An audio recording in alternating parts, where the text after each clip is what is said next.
रामपुर के जंगल में टुनी चिड़िया अपनी बहू टुनटुनी चिड़िया के साथ रहती थी। शादी के कुछ ही दिनों बाद टुनटुनी गर्भवती हो गई थी।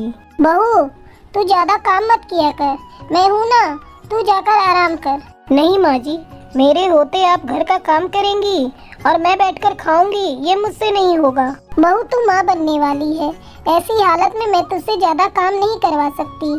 टुनी चिड़िया बहुत गरीब थी। मेहनत मजदूरी करके अपने बेटे को पाल पोस कर बड़ा किया था। उसका बेटा चुन्नू कौवा बड़ा होकर शहर में नौकरी करने लगा और अपने साथ काम करने वाली टुनटुनी से शादी कर ली थी। टुनटुनी एक अनाथ चिड़िया थी। माँ जी, आप मुझे बहुत प्यार करती हैं। सास के रूप में आपको पाकर मैं धन्य हो गई। बचपन में ही मेरी माँ मुझे छोड़कर चल बसी थी। आपको पाकर ऐसा लगता है जैसे आप मेरी सास नहीं, माँ हैं। बस बस, अब मेरी झूठी तारीफ करना छोड़ और ये ले, चटपटी पानी पूरी खा ले, मैंने तेरे लिए अपने हाथों से बनाया है। टुनटुनी पानी पूरी खाने लगती है। बस माँ जी, अब और नहीं खाऊंगी। बहू, मैं तेरी एक नहीं सुनूंगी, ये सारा पानी पूरी तुझे खाना पड़ेगा। इतना कम खाएगी तो बच्चे का विकास कैसे होगा। ठीक है माँ जी, रख दीजिए, मैं बाद में खा लूंगी। अब आप मेरे पास बैठिए, आपने बहुत सारा काम कर लिया, थोड़ा आराम भी कर लीजिए। तभी चूचू कौवा भी वहाँ आ जाता है। क्या बातें हो रही हैं दोनों सास बहू में? आओ आओ बेटा, मैं बहू को पानी पूरी खिला रही थी, पर ये है कि कुछ खाती ही नहीं। अब तू ही अपनी पत्नी को समझा, ऐसे कब तक चलेगा। क्यों टुनटुनी, ये माँ क्या कह रही है?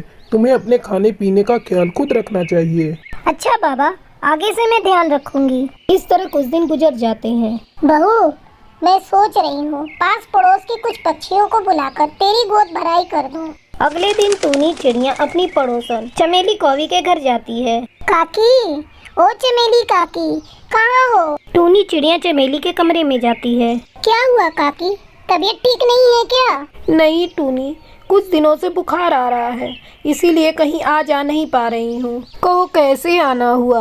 वो काकी, मैं बहू की गोद भराई करना चाहती हूँ, इसीलिए तुम्हें बुलाने आई हूँ। कल समय से चली आना। फिर टुनी चिड़िया एक एक करके अपने पड़ोस की पक्षियों के घर जाती है और उन्हें बहू की गोद भराई में आने का न्योता देती है। टुनटुनी चिड़िया बहुत खुश थी, वो सज धज कर बैठी थी। अरे ओ टूनी, गोद भराई की रस्म शुरू कर, इसकी सास तू ही है ना, शुरुआत तो तू ही करेगी। फिर मीठी तोती और चांदनी कबूतरी भी टुनटुनी की गोद भराई करती हैं। टुनटुनी बहू, अब तू जल्दी से झूले पर बैठ जा, फिर सभी तुझे झूला झूलाएंगे। टुनटुनी चिड़िया झूले पर बैठ जाती है। चल टूनी, अब सबसे पहले तू अपनी बहू को झूला झूला, ये गोद भराई की आखिरी रस्म है। जैसे ही टुनी चिड़िया अपनी बहू को झूला झूलाने लगती है, वैसे ही झूले की रस्सी टूट जाती है और टुनटुनी चिड़िया नीचे गिर जाती है। माँ जी, मुझे बहुत जोरों से चोट लगी है, मेरे पेट में दर्द हो रहा है, मुझे डॉक्टर के पास ले चलिए। टुनी घबरा जाती है। हे भगवान, मेरी बहू और बच्चे की रक्षा करना, ये सब मेरी गलती के कारण हुआ है। टुनी जल्दी जल्दी टुनटुनी को अस्पताल ले जाती है। अस्पताल में डॉक्टर उसे दवा देती है। थोड़ी देर के बाद टुनटुनी 2 अंडे देती है। टुनटुनी का एक अंडा खराब हो चुका था। भगवान का लाख लाख शुक्र है बहू, तेरा एक अंडा सही सलामत है। कुछ दिनों बाद उस अंडे से एक प्यारी सी चिड़िया बाहर आती है। टुनटुनी चिड़िया अपनी बेटी का नाम बुलबुल रखती है। टुनटुनी, हम अपनी बेटी बुलबुल को खूब पढ़ाएंगे लिखाएंगे। पूरा परिवार बुलबुल चिड़िया को बहुत प्यार करता है। इस तरह पूरा परिवार खुशी खुशी रहने लगता है।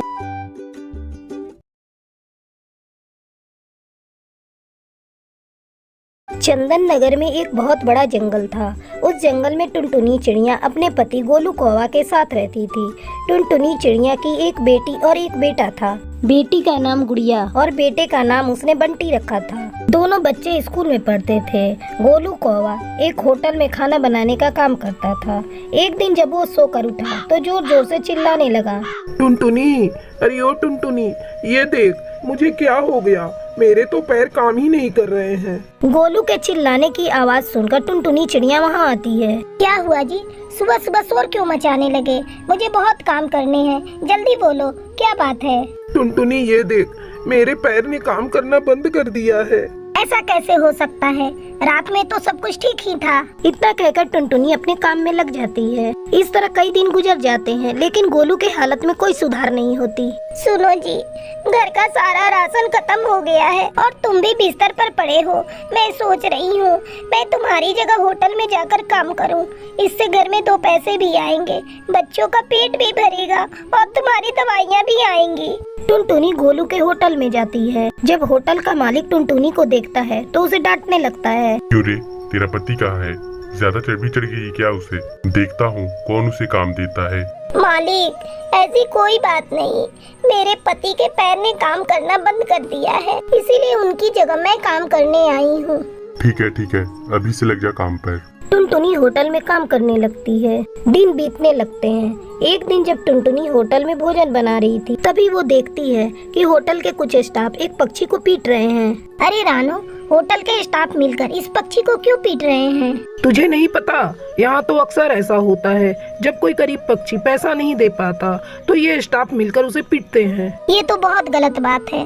इतने बड़े होटल में एक गरीब पक्षी अगर कोई खाना खा लेगा और पैसा नहीं देगा तो उसे पीटेंगे? जरा धीरे बोल टुनटुनी, अगर होटल के मालिक ने सुन लिया तो तुझे भी काम से बाहर निकाल देंगे।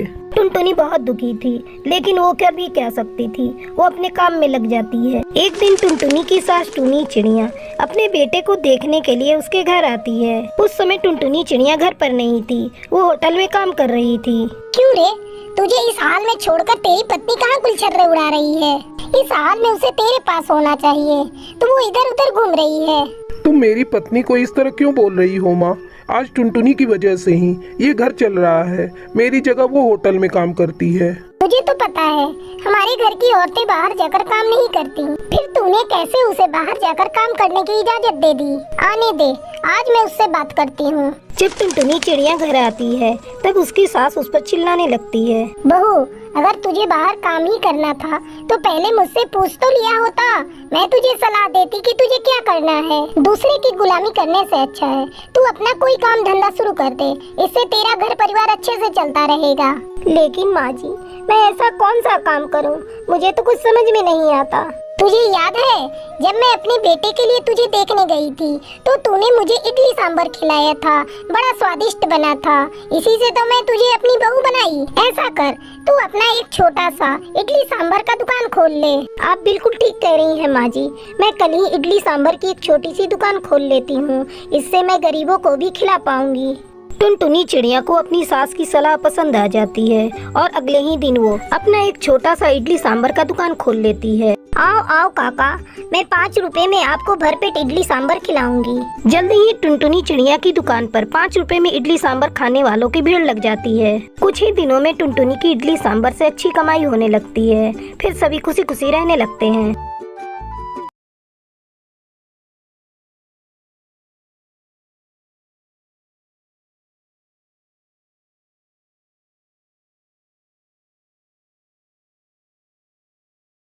चंदन नगर के जंगल में टूनी चिड़िया अपनी बहू टुनटुनी चिड़िया के साथ रहती थी। टुनटुनी चिड़िया का पति बबलू कबूतर शहर में काम करता था। टूनी चिड़िया के घर से कुछ ही दूरी पर कालू कौवे का आम का बगीचा था। पेड़ों पर सारे आम पक चुके थे। आम की मीठी मीठी खुशबू से सारे पक्षियों के मुंह में पानी आ जाता था। एक दिन दोनों सास बहू अपने घोंसले के बाहर बैठी ठंडी ठंडी हवा का आनंद ले रही थी। तभी आम की मीठी खुशबू आती है। माँ जी, आम की बहुत अच्छी खुशबू आ रही है। जी करता है अभी जाऊं और तोड़कर आम खा लूं। हाँ बहू, मन तो मेरा भी आम खाने को कर रहा है, पर तू देख रही है ना कालू कौवा किस तरह अपने बगीचे की रखवाली कर रहा है। अगर हम अभी आम तोड़ने गए तो पकड़े जाएंगे। रात होने का इंतजार करते हैं, जब कालू कौवा सो जाएगा तो हम लोग आम चुरा लेंगे। लेकिन माँ जी, मेरा मन तो अभी आम खाने को हो रहा है। आप ऐसा करिए, कालू कौवे को किसी बहाने से यहाँ बुला लीजिए और अपनी बातों में उलझाए रखिएगा।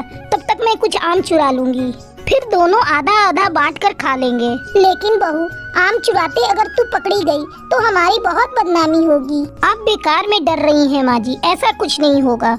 मैं यहाँ से जाऊंगी और आप कालू कौवे को बुलाकर अपनी बातों में उलझाए रखिएगा। तब तक उससे बातें करिएगा जब तक मैं वापस ना आ जाऊँ। टूनी चिड़िया टुनटुनी की बात मान लेती है। टुनटुनी के जाते ही टूनी चिड़िया झूठ मूठ का चिल्लाने लगती है। अरे ओ कालू भैया, जल्दी आओ, मेरे घोंसले में एक सांप घुस आया है, जरा उसे निकाल दो। टूनी चिड़िया की चिल्लाने की आवाज सुनकर कालू कौवा अपनी बगीचे की रखवाली छोड़कर वहाँ आता है। क्या हुआ टूनी भाभी, कहाँ सांप है? मैं अभी उसे निकालता हूँ। हाँ कालू भाई, जल्दी आइए, ये देखिए इस पलंग के नीचे सांप घुस गया है। कालू कौवा सांप को इधर उधर ढूंढने लगता है। उधर टुनटुनी आराम से बहुत सारे आम चुरा लेती है। काफी ढूंढने के बाद भी जब सांप नहीं मिलता तब कालू कौवा वहाँ से जाने लगता है। भाभी, लगता है मेरे आने के डर से सांप भाग गया है। अगर फिर से कहीं दिखाई दे तो मुझे बुला लेना। मैं अपने बगीचे की रखवाली करने जा रहा हूँ, नहीं तो मेरे आमों को पक्षी चुरा लेंगे। ऐसा कहकर कालू कौवा वहाँ से चला जाता है। उसके जाने के बाद टुनटुनी चिड़िया पके पके आमों को लेकर घर पहुँच जाती है। ये लीजिए माँ जी, पके पके रसीले आम, जी भर कर खाइए। दोनों सास बहू मिलकर आम खाने लगती हैं। बहू, आज तो आम खाकर मजा आ गया। इस तरह दिन गुजरने लगते हैं। टुनटुनी रोज आम चुरा कर लाती और दोनों सास बहू मिलकर मजे से खाती। एक दिन कालू कौवा को शक होता है। अरे, रोज रोज मेरे पेड़ों से आम कम हो रहे हैं। लगता है कोई इन्हें चुरा रहा है। इसका मुझे पता लगाना पड़ेगा। आज मैं किसी कीमत पर अपने बागीचे को छोड़कर कहीं नहीं जाऊंगा। दोपहर होने पर टूनी चिड़िया फिर से कालू कौवे को बहाना करके बुलाने लगती है, लेकिन कालू कौवा नहीं आता। दोनों सास बहू मन महसूस कर रह जाती हैं। टुनटुनी बहू, अब क्या करें? ये कालू कौवा तो अपने बगीचे से हट ही नहीं रहा है। कोई बात नहीं माँ जी, दिन में न सही हम लोग रात में आम की चोरी करेंगे, क्योंकि उस समय कालू कौवा सो जाएगा। ऐसा सोचकर दोनों रात में चोरी करने का प्लान बनाती हैं। उधर कालू कौवा अपने आम के पेड़ पर जाल बिछा देता है। रात में वो दोनों आम चुराने के लिए जाती हैं और जल्दी जल्दी आमों को चुराने लगती हैं। वो दोनों पेड़ पर बिछाए हुए जाल में फंस जाती हैं। माँ जी, ये क्या हुआ? हम लोग तो जाल में फंस गए। सवेरे सभी पक्षियों को पता चल जाएगा कि हम लोगों ने ही आम चुराया है। तभी कालू कौवा वहाँ आ जाता है और जोर जोर से चोर चोर चिल्लाने लगता है। धीरे बोलो कालू भैया, सारे पक्षी सुन लेंगे, हमारी बदनामी होगी। लेकिन तुम लोगों की वजह से मेरा बहुत नुकसान हुआ है। कालू भैया, मैं तुम्हारा सारा नुकसान भर दूंगी, बस हम लोगों को छोड़ दो। पड़ोसी होने के नाते कालू कौवा उन दोनों को छोड़ देता है। उस दिन के बाद से वे दोनों आमों को चुराना छोड़ देती हैं।